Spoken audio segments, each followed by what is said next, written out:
The gospel for today is a very familiar one. It begins with the scholar of the law testing Jesus.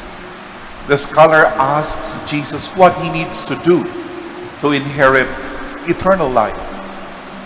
And Jesus fires back a question at him and asks the scholar what the law says.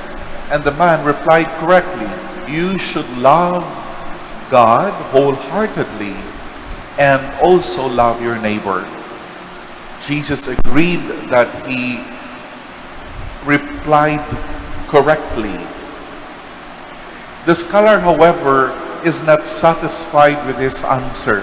He then asks Jesus another question: "Who is my neighbor?" And once again, Jesus does not answer him directly. Rather, Jesus describes a scenario for him.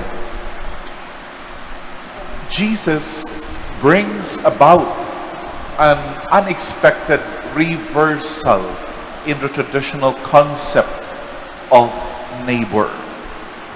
The Samaritan is the neighbor and not the wounded man, as we would have expected.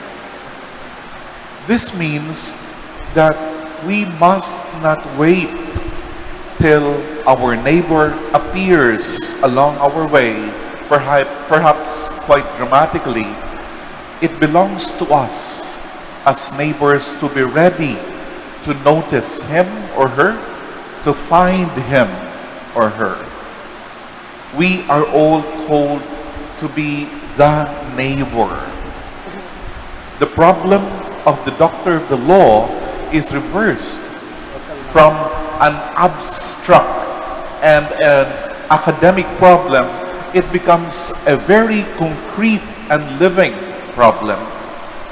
The question to ask is not who is my neighbor, but rather whose neighbor can I be here and now? Whose neighbor can I be here and now? If one of us were to pose Jesus the question, "Who is my neighbor?" with what would he answer? He would certainly remind us that our neighbor is not only our fellow countrymen, not only our friends, but also those outside our community. Not only Christians, but Muslims as well. Not only Catholics, but Protestants also. But he would immediately add that this is not the most important thing.